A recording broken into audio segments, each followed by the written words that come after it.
Let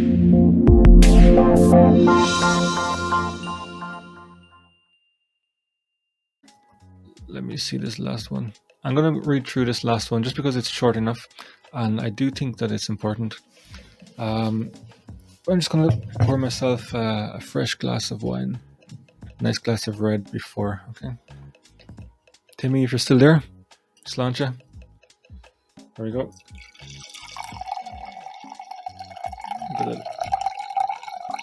Is it ASMR? Fascinating stuff, dude. Being aware and interesting in the field, but naive and ignorant of most of it. Sláinte. Yeah, thank you, brother.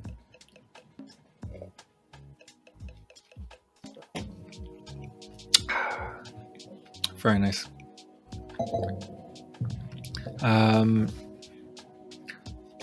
Yeah, there is so much to it, and nobody can be expected to take in everything. It's like everything else, baby steps. Learn little bits along the way.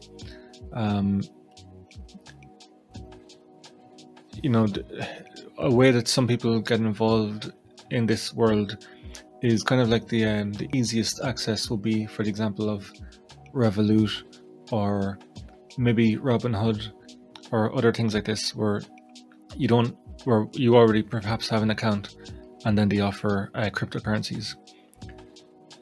The problem with Revolut is very good, and they're adding coins every week, and it's instant and it's easy to access it.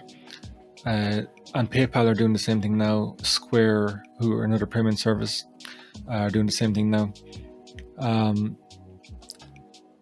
The problem, or not the problem, I guess, but the issue, I guess, with say Revolut, is that you don't actually own the crypto that you buy. You're kind of like buying a share of what they own. So you can't actually move it off or sell it to somebody or whatever the case is. It's all kept within their system. Now, it's not a bad thing. It's quick and it's instant, which is good for people. And it rises and falls naturally with the same figures as the general markets. The issue with Revolut and other services like this is the commission. So they have, I believe, 3% when you buy, and then they take 3% when you sell. So it's 6% in total. But obviously, if you're selling at a higher point, they're getting more out of it. So you have to make sure that you're holding for a while and you're selling at a point which makes it worthwhile for yourself. When you get a bit further into it, then you get a bit more comfortable with what's happening and with different things. I think a natural progression then is to move on to an exchange like the likes of Binance or Coinbase or something like this. And the benefit of these guys then is that you own the crypto. You can put it into a wallet. You can store it for forever. So even if the exchange goes down, you still have your crypto safe. And their commission on purchasing and selling is a lot lower as well. The only thing with these guys then, with exchanges, is that it takes a bit more effort to actually get it's like a club membership, and they have, for safety reasons, they have what's called, we covered it earlier, KYC, or know your customer, where you have to send in, you have to go through this like sort of process. You have to send in your for example, like a photo ID, perhaps a passport or a driver's license, and other documents as well. It's like almost like applying for like a passport or something, or a bank account.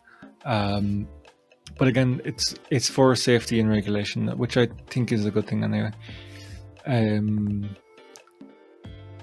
But then you also are open to more coins and new coins that come in, which could be being offered for.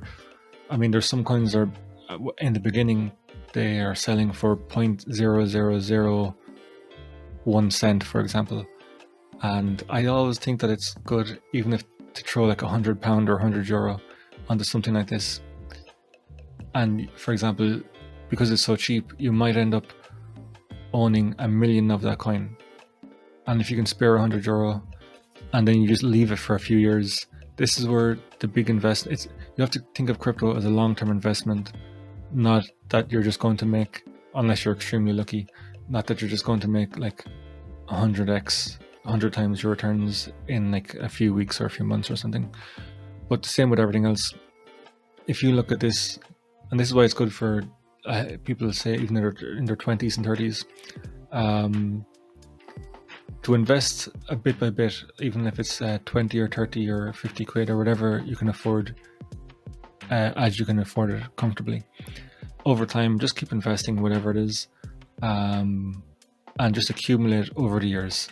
And then by the time you're ready to retire, which doesn't necessarily have to be 60 or 65, you will be comfortable and not have to rely on a pension scheme or your pension savings, which have probably disappeared by that stage by the government. I like the whole sort of idea of being self-sufficient and independent. But yeah, I have a few suggestions I've made in other videos as well, and things which I believe are very much undervalued at the moment and have huge potential for the future. And these are things that have utility and use in the real world.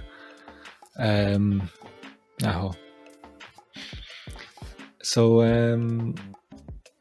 yeah, I'm going to move on now to the last article, and I'll just take a short break. Then I will reset the category to chess, and if I have time, yeah, I should have time then for a couple of chess games towards the end. Timmy, just let me know there. Do you play chess? Are you on? Do you have an account on chess.com or Chess or anything like this? If not, I'm going to play chess against some random person, whoever's. It's completely random, but it would be cool to play against yourself, or if anyone else is on the stream as well. And I'm also, if you are into chess, or if you're on chess.com or Chess, I'm happy to share what little I know to help you develop as well, if you'd like to get better, at your chess game. Because we're all at different levels, and if I know a little bit more than you, I can pass it on to you, and that'll make you a stronger chess player, for perhaps people that you might play against. But me personally, it's not even about winning or losing as much as I like winning. It's a beautiful game, and there's so much to the sport and the game. You can even call it like the art and the science of it. When you really look into it, it's really beautiful. Okay, gonna have to hit the hay soon, dude. Let's video call in the coming days. Proper to catch up. Yes, most definitely. Thank you. Again, thank you very much for sticking around, Timmy. Great to have you. I'm feeling your energy, and you might notice the difference between this video then and previous videos. But I really appreciate you being here, and definitely we'll catch up soon. Okay, so thank you.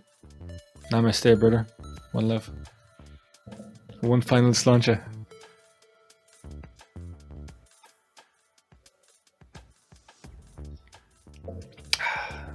That's the good stuff.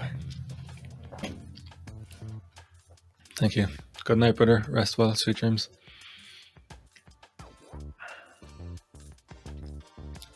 So,